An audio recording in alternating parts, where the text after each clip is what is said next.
AI is AI. So I'm going to actually make this quick. On one of my last posts, I mentioned something about using ChatGPT to create a reading list. That's not exactly the truth. So I actually had the books laying around, and I'd never found a systematic way of getting through every single one of them. So what I decided to do was load up every single title that I had. This one included every single one that I wanted to read, every single one that I thought was gonna improve me as a person and as a business owner, and just give me some more leverage as far as knowledge goes, as far as business acumen goes. So I decided to toss every single one of them into ChatGPT, and I had to craft the prompt very specifically. Otherwise, it was just going to regurgitate it back to me and say, hey, read the books that you've given me in this order.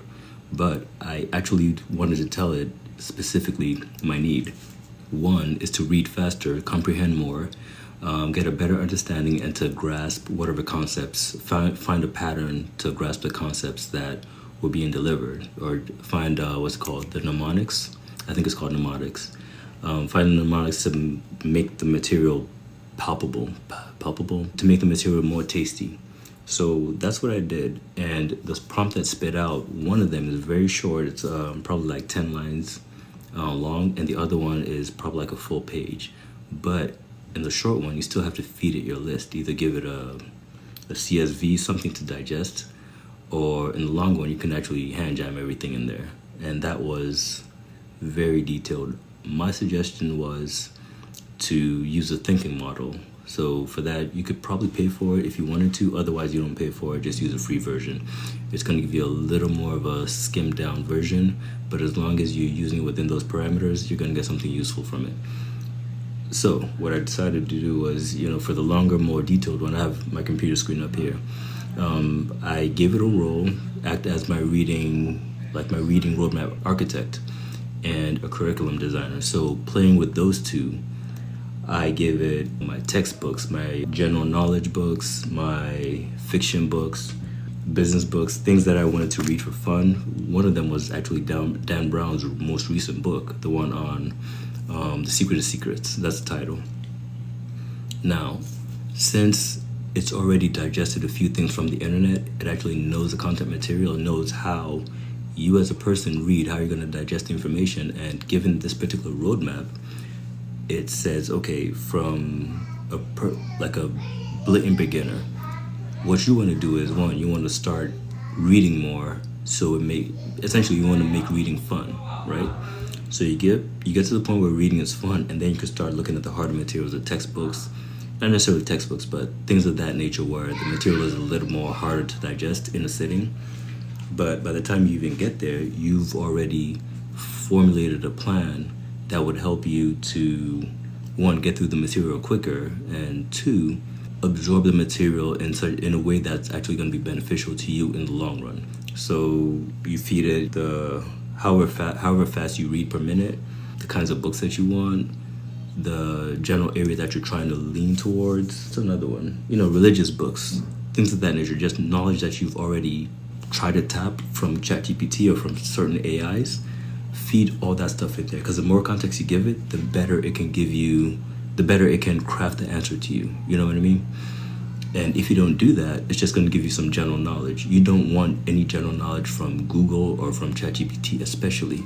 If you're able to give it some context, something for it to work with, you'll be surprised with the information that it gives back to you. Again, there is some sort of trade-off. You do have to work with it. You do have to massage it while kids are screaming. Again, that's the reason why I'm even dealing with this book.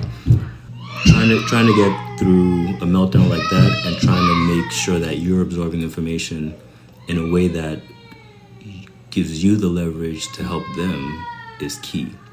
Think it, bad analogy, but clients are not children that are screaming, but the client has a need. You're trying to provide a service. So in order for you to meet that client at that point, you're going to have to understand their problem 100%, or at least better than they do. But you're going to also have to craft your solution in a way that is not necessarily acceptable, but in a way that they like. If your client does not like your solution, it doesn't matter how much you charge, it doesn't matter whether you give it to them for free, they're not going to value it. That's the fact. If they don't like your solution, they're not going to value it point blank. It doesn't matter if you give it to them for free.